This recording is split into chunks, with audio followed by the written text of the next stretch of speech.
It was a tragedy that would shock everyone, first in the city of Tulsa, Oklahoma, and ultimately nationwide. Anyone would look at Amber and Josh Hilberling and think these are two people that won life's lottery. Amber, the 5'5", petite golden girl from one of Tulsa, Oklahoma's most affluent families. Her stepfather, a prominent and highly successful plastic surgeon. Her mother, a beautiful and accomplished woman in her own right, definitely provided her a privileged, if not pampered life. Josh, a handsome 6'4" former football star, was very well known in town where football is a second religion. Now, having joined the Air Force, he cut a striking figure in his full-dress military uniform. This couple was a head-turner. Anywhere they went, you just couldn't overlook them. Guys envied him, girls envied her. They were glamorous, popular, in love. They had the world by the tail. When Josh received orders to be stationed at Eisen Air Force Base in Alaska, they were less than thrilled. They weren't married yet, and housing on this base was for married couples. Live-in girlfriends just didn't work. Off-base housing was not realistic given the location. While neither of the families thought a hurry-up marriage was necessarily the best idea, they weren't shocked when the couple held a quick courthouse civil ceremony so Amber could make the move with Josh. After all, they were very much in love and would let nothing keep them apart. So, a civil ceremony took place and move together they did. Military life in faraway, isolated, and unfamiliar Alaska with no family or friend support was not an easy time for the couple. But surprisingly soon, Josh would be honorably discharged and they would return to Tulsa. But yet the strain of that time in Alaska was clearly showing on the couple, and to complicate the relationship further, beautiful 19-year-old Amber was now well on her way into a pregnancy. What happened within weeks of their return to their beloved hometown, back into the cradle of family and friends, would start a chain of disastrous events that could not be undone and would change the lives of everyone involved. It all began June 7th, 2011. The temperature was in the mid-90s, hardly a cloud in the sky. A man taking a short break outside his workplace, enjoying some fresh air, would later report he heard a noise. A crack of some kind, a faint crash of glass maybe, he couldn't be sure. But the sound was enough to make him look in the direction of the sound, and immediately something caught his eye. Something was falling from a unique, iconic structure in Tulsa called the University Club Tower. At just over 30 floors, it's the tallest all-residential location in the entire state of Oklahoma. A lone pillar overlooking the Arkansas River. The place to call home for high-rise living in Tulsa. But what is it that caught his eye? It was not something blowing in the breeze. No, this was bigger and it was heavier because it was dropping like a rock.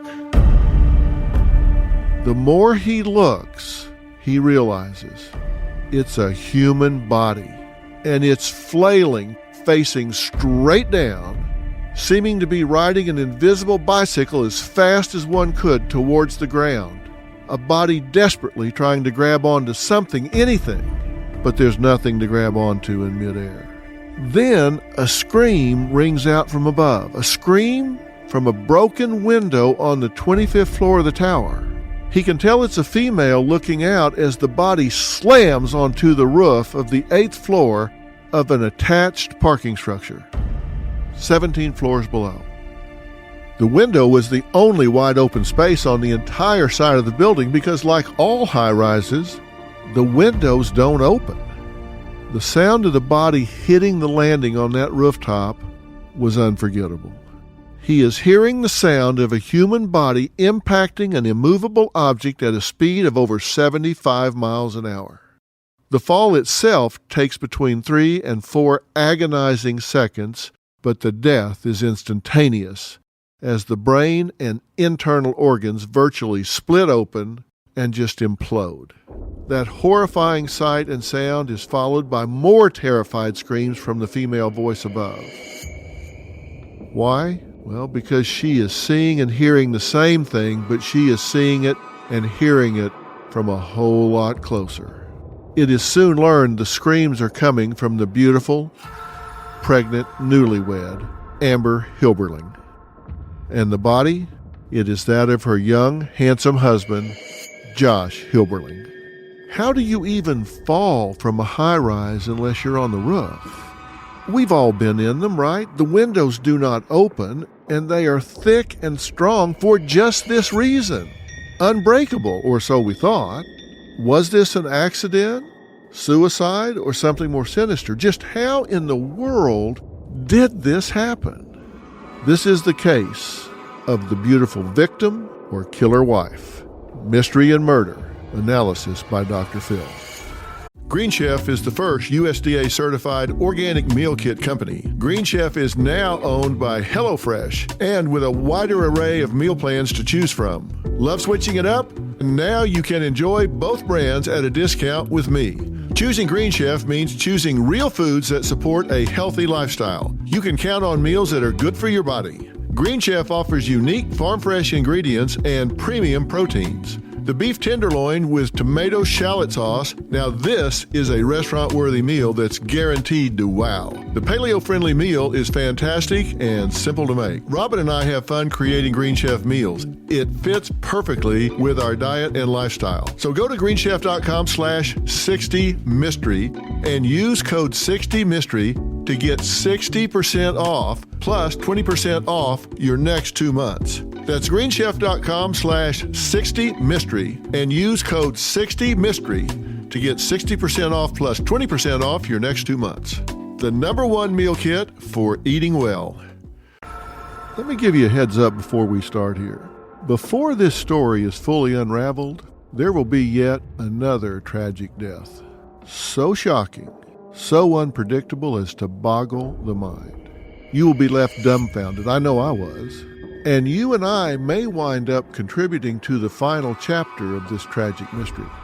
The 911 call is played for all to hear. The entire local media pounce on the story with practically minute-by-minute updates as facts are released and rumors whispered about. That fatal fall from a Tulsa high-rise apartment. Investigators say 23-year-old Joshua Hilberling fell from the 25th floor of the University Tower.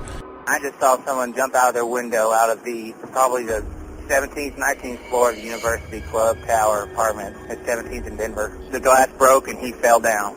As to this death, a neighbor of the Hilberlings, Nathan McGowan, was in his apartment right next door as the entire event took place.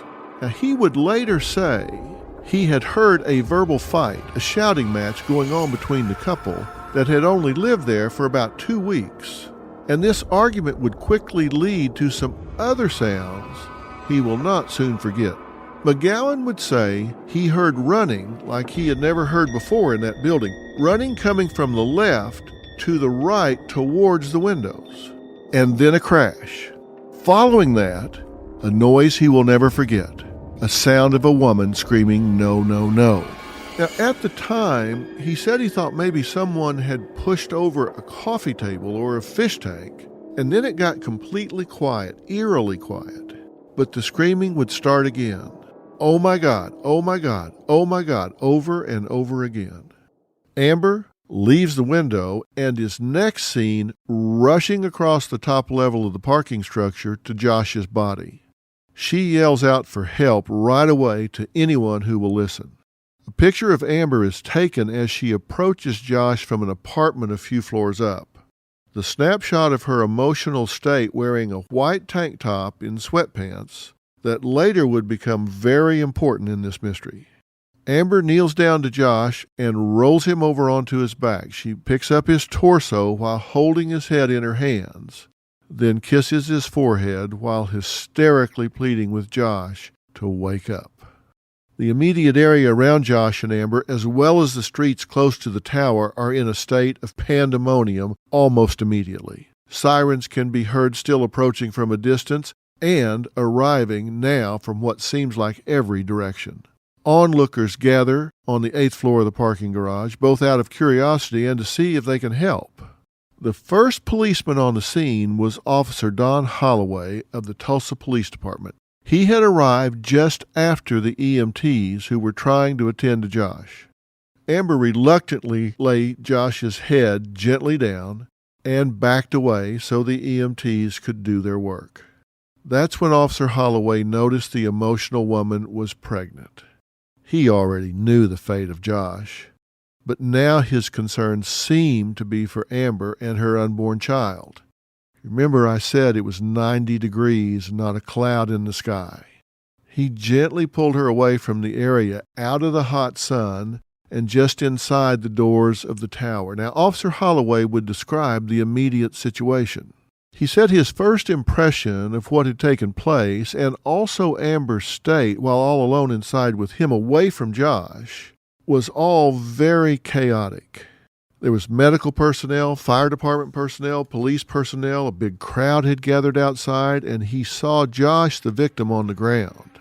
Now, Holloway's first thoughts were that he probably had a suicide here, or maybe some kind of accidental fall. Murder, he said, was the furthest thing from his thoughts at that moment. When he met with Amber, he described her as being very upset. She was crying, pleading for Josh. She was asking if they were working on him. Were they getting him back to life or not? He said she appeared very distraught. By this time, the scene was becoming out of control. People were everywhere, and Officer Holloway wanted to get the 19-year-old 7-month pregnant, now widowed Amber, away from there. He would walk Amber to his car and drive her down to the detectives division of the department where she and her grandmother Gloria, who had joined Amber, could have some privacy. He directed Amber to a chair on one side of the table while her grandmother faced her on the other side as the officer pulled the door closed. He said he was really glad that she had a loved one in the room for support. Amber Hilberling had no idea what she had walked into, and had no idea it would be a long time before she would ever leave. Her husband was dead, and her life, her freedom, was about to be on the line. Officer Holloway would later be asked why he put Amber in an interrogation room. She wasn't under arrest, she wasn't about to be questioned for anything, but he put her in an interrogation room. She was under the impression that he was taking her there to protect her, to put her in there, to place her away from the chaos. I mean, after all, she's just gone through a tragic event, and she's 7 months pregnant. But something happened in this room that would turn this entire story into a totally different scenario.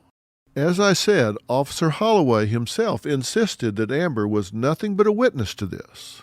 And when she went into that room, he just put her there so he could have somebody with her to help console her, to support her, to calm her. Why? Well, because she needed it, and it was a convenient place for him to put her. Officer Holloway was in the adjoining room typing up his report. And then, all of a sudden, he says, Amber started talking about what had happened, talking to her grandmother, Gloria.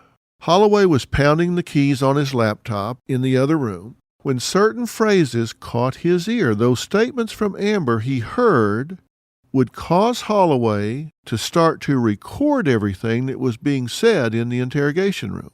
Now, neither Amber nor Gloria, her grandmother, were aware a camera was pointed directly at Amber and that once turned on would record every word, gesture, sound, and emotion that would come from her. Amber was distraught, understandably very emotional, and she was saying things now being recorded, things that would later come back to haunt her. Josh is dead. I wish I could just get it out of my head. Every time I close my eyes, I'm going to see it for the rest of my life. And I just want to know what was going through his head, if he knew he was going to die. I want you to be here. Just come back, please. Please. This is gonna turn into a nightmare. I killed him. If I can read your mind here for a minute, if you're a logical thinker, you're probably saying, wait a minute. I've watched enough cop shows and lawyer shows to know you have to read somebody their rights before you can use what they say against them. And if you don't, then it's not admissible. You can't use it against them in a court of law. Well, that's not entirely true. Let me preface all of what I'm about to say by saying I am not a lawyer, but I have spent much of my professional career in the litigation arena functioning as a trial scientist, so I venture to say I do have a fair understanding of the system. If anything, I may oversimplify here, but basically know that there are exceptions to every rule, including the rule of law. And Miranda typically applies if you are questioning a suspect. But if someone just starts volunteering information, if you just overhear someone talking, then you're entitled to listen, and you are entitled to use what you hear. So you may also think, well, what about hearsay? That's good thinking, but again, there are exceptions to the hearsay rule. And one of those exceptions is what's called present sense impression statements. These are statements that are made immediately after a person, referred to as a declarant, describes what they saw. They see something or perceive something. That's an exception to hearsay. It's so valuable because of its proximity to what happened. So present sense impressions mean something somebody says immediately after what they have seen. And in this case, it was right after Amber had been involved in this situation. So that was a present sense impression because it was so fresh. And this wasn't in response to questioning. She was volunteering this to her grandmother. Now, a second exception is what is called excited utterance, where someone is very emotional, and so they just blurt things out. Again, not under questioning, they're just blurting things out. Those are exceptions to the hearsay rule and therefore might be admissible. Now, a big question is going to eventually arise as to whether or not Amber had an expectation of privacy when she was in this room with the door closed, talking to her grandmother. I say it will arise with the court because, as you may be figuring out, Amber, this 5'5", 7-month pregnant wife, is going to soon be charged with her husband Josh's murder. The prosecutor is going to say she decided to murder him by pushing him out of their 25th floor plate glass window, and that she confessed as much to her grandmother at the police station. And they have the right to use it because she had no right to assume that her conversation was private. So just know that things are not always as simple as they seem. Prosecutors would argue Amber was not under questioning, so therefore had not been Mirandized, was voluntarily of her own free will, meaning she was not in any way coerced, making excited utterances and present sense impression statements to her grandmother. And as it turns out, the police regarded these as admissions against interest, another exception which allows admissibility. If you are saying things detrimental to your own case, confessions of any sort, that are overheard, they can be used against you later. At the police station, the police are still observing and critiquing everything Amber is telling her grandmother Gloria. Gloria is starting to worry about the things her granddaughter was saying and how these things might be misinterpreted by police. Listen to me. He's in God's... Amber, he's in God's hands right now. He's not supposed to be No, there. he's not supposed to be, but he's in God's hands. This isn't fair. No, I'm a horrible person who could do that. Push my husband and make him fall out the window. I wish I could just go back and know that if I pushed him, it was going to happen. Amber, quit saying you pushed him out the window.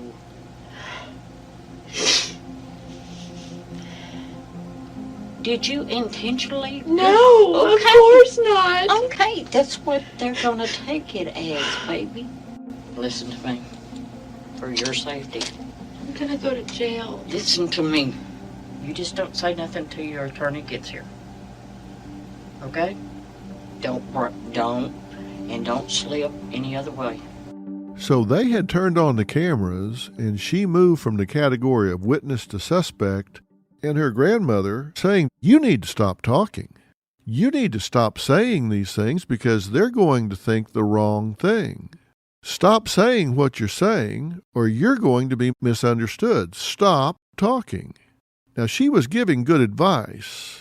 What she didn't know was that ship had already sailed. She was telling her, when they come back in here, when you talk to them, you don't want to be saying that kind of thing. Little did she know, they were already looking, they were already listening, they were already recording. As I said, the judge will have a very important decision to make later as to admissibility, but at the time, those statements convinced the police that this absolutely was no suicide, and that they may well be looking at a murderer in the room right next door. Amber's family would later suspect this was Officer Holloway's plan all along. Right now, I'm wondering what you think as you're listening to this. Maybe, maybe not. But understand, a police officer's job is to solve a crime, and they are always on the lookout for something that will solve the puzzle. They are always on the lookout for something they can base a theory on, and then pursue that theory to see if, in fact, it's valid. So, is this just a brilliant officer doing his job? Is this standard procedure to try to get witnesses to a room so they can be recorded without their knowledge? Amber wasn't under arrest. She had no lawyer present. She wasn't being held for questioning. She could have gotten up and walked right out of there. She didn't have to get in the car to go down to the detective division with him. She didn't have to talk to him at all. But she did, voluntarily. Is this camera allowed to be switched on? Can her private statements be used against her? Is this even legal? Have her rights been violated? The court's going to have to determine all of this, but for now, Amber was definitely moved from witness to a person of interest in the eyes of the police, and her words would continue to dig herself a deeper and deeper hole. Detective Jeff Felton was put on the case and immediately interviewed two witnesses to what had happened that day. Now, both were outside. Both saw the body dropping, and he confirmed in their statements that they observed Josh falling face first from the apartment. With things developing in the interrogation room, Detective Felton was informed that Amber may have admitted to pushing Josh, but he wanted to investigate the scene upstairs where the confrontation described by the neighbor took place. So now we have 3 witnesses that are involved. The neighbor next door and the 2 outside. And you have to add to that the statements that Amber is making to her grandmother, which are now on camera. Detective Felton had heard some of the statements Amber had made to her grandmother and been told about others. But he still didn't really have all the pieces. He didn't know the motive behind the push if it had occurred. At least not 100%. He didn't know yet if this was a domestic violence situation between them or there was some innocent explanation. Maybe they were just playing or horsing around and she pushed him, he stumbled and fell. Proper procedure would begin with the detective making sure the upstairs apartment was secure because it was now a crime scene he wanted access to. He could work the scene where the body had landed, but to get inside that apartment, he had to have a search warrant. Now, once that was achieved, the first thing he saw was what wasn't there. The furniture was all in place, other than the obvious broken window. There was absolutely nothing that would indicate that a struggle had taken place. Only the pieces of broken glass from the now wide open window, which lay on the carpet below, the vertical blinds moving from the blowing wind, seemed really out of the ordinary because, like I say, these windows don't open. The light fixtures close to the area, the picture on the wall, or anything else had not been moved during this event. To Detective Felton, it was very important, and he was beginning to draw his own conclusion as to what took place in that apartment on the 25th floor. Combined with all of Amber's statements to Gloria, her grandmother, in the interrogation room was more than enough for the police. They would place Amber under arrest and charge her with first-degree murder. Now, while the charge was later switched to second-degree murder, nothing could change the fact that the only thing which had Amber now sitting in a cell behind bars was everything said after Officer Holloway hit that record button. Detective Felton had come to a conclusion on what he thought took place in the apartment, but he did need to explain how a petite 5'5" 7-month pregnant girl could move a 6'4", 220-pound military man even an inch, let alone shove him out a window. His answer? She caught him by surprise. He thinks she shoved him on purpose because there was no other signs of violence. But how could someone so small push this big man out of a window? He says he thinks that Josh was messing with the television set and she caught him completely by surprise, just ambushed him. He went on to explain his reasoning in more detail, saying, if you catch someone off guard, a big body can actually work against them. I can only assume he means that if you catch a big body off guard and you get them falling, that's a lot of mass moving in one direction. That's why he leans so heavily on the surprise attack. He admits if Josh didn't want to go out that window, he would not go out that window. Investigators say the deadly plunge was the result of an argument between Hilberling and his pregnant wife, Amber. Police arrested Amber Hilberling and booked the 19-year-old on a first-degree murder complaint. A witness who says he saw the glass break that night says Josh came out facing forward. The state says that would mean he was pushed from behind and proves Hilberling's intent. Initially, she would claim it was self-defense, a battered wife protecting herself and her unborn child. Well, his family didn't believe it for a minute. His family believed that she was a murderer who purposely pushed the man she claimed to love to his death. They believed this was a case of domestic violence, but it was a case of her being violent against him, not the other way around. There were many discussions in the media with narratives being pushed and opinions being made. The witness claims that he saw the victim, the groom, come through the window as if he were standing up, face out. There was a man, Mr. Rosales, who was repairing a window very, very close, and he saw this young bride. He said that she had bottled up anger when he saw her shortly after the victim fell to his death. He said he heard a loud crash, and then he saw him fall. Now, during the hour that Amber sat in the interrogation room with her grandmother, she made yet a few more statements that the police would take note of. Amber realized she wasn't the only person who had suffered a traumatic loss that day. Now, during the hour that Amber sat in the interrogation room with her grandmother, she made yet a few more statements that the police would take note of. Amber realized she wasn't the only person who had suffered a traumatic loss that day.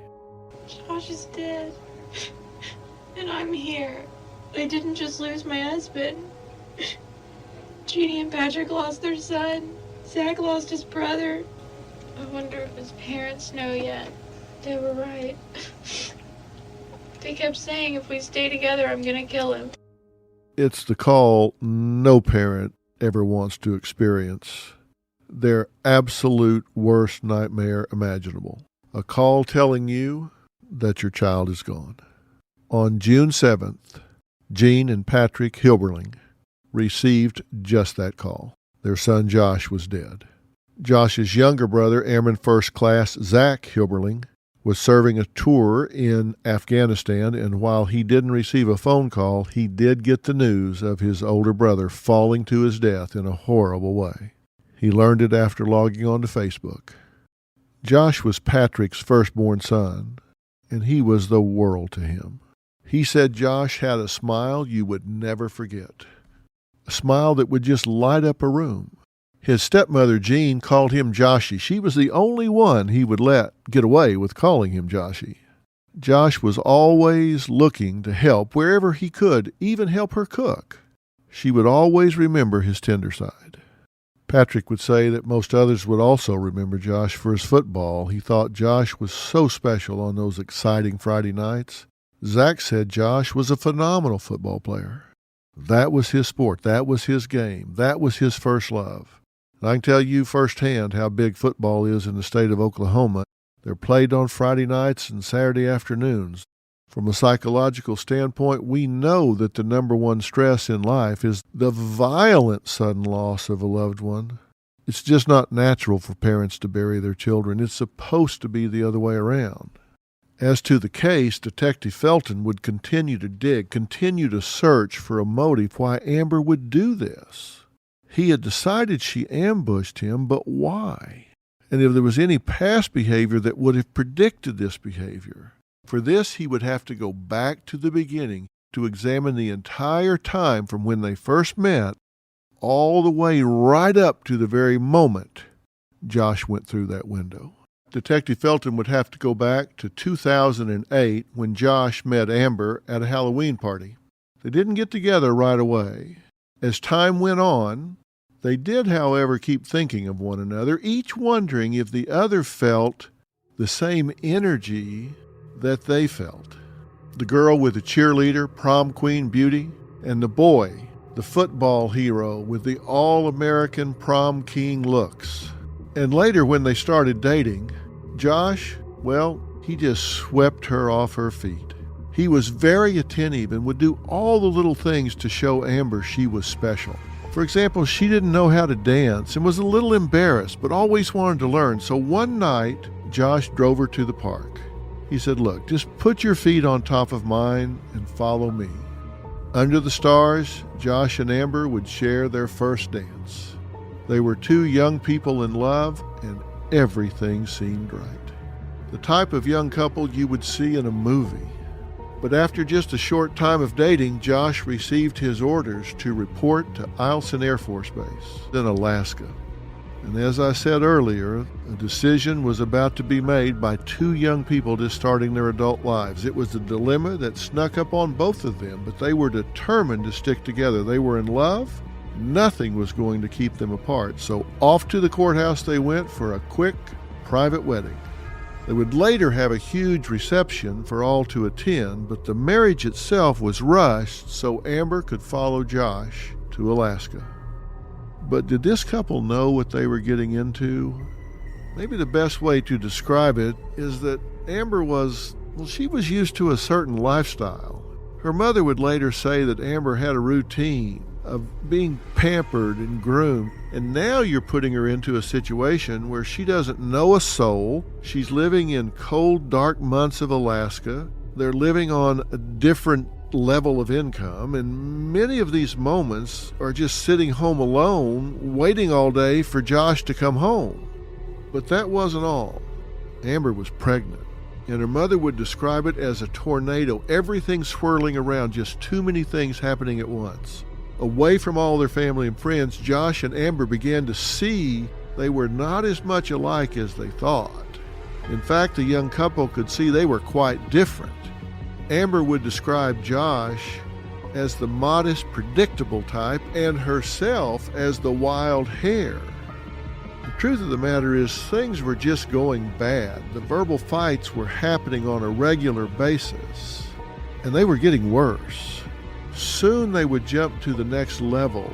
Parents of both of the newlyweds were receiving emotional calls from their children, desperate to get out of the situation they were in up north.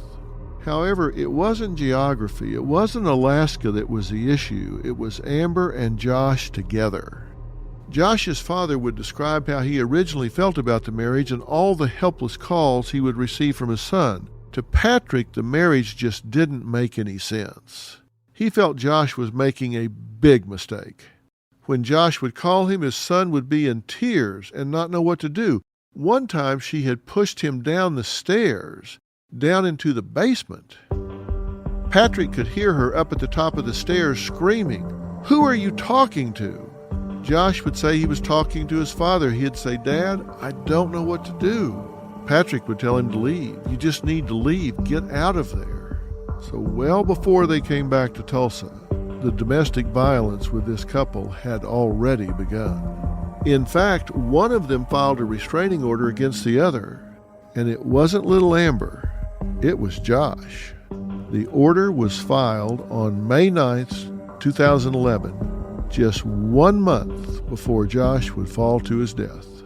The document read, "She grabbed the floor lamp, pushed and threw the lamp at me and busted me in the head, then ran upstairs saying, 'Good, I hope it hurts.'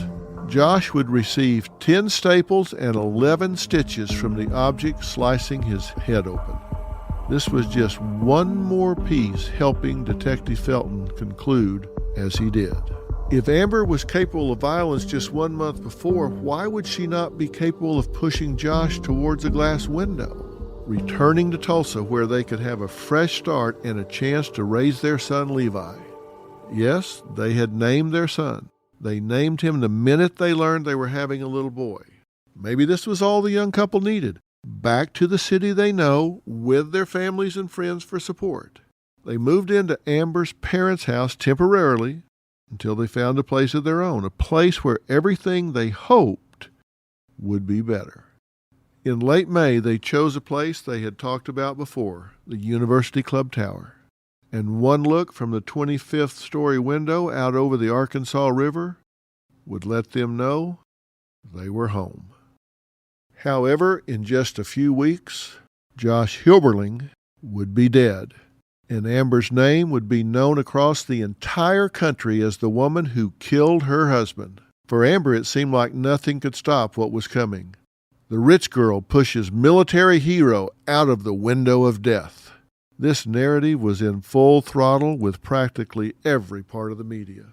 She was sitting alone in a cell, 7 months pregnant, her husband and unborn son's father, Josh, dead.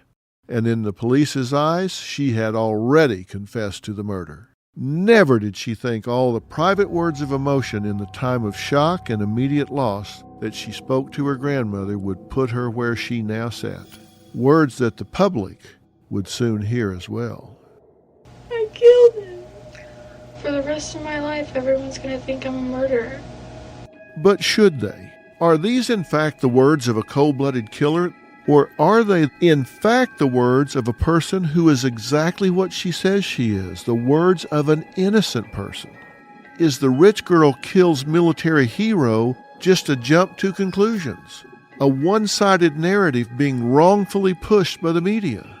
I always say no matter how flat you make a pancake, it has two sides.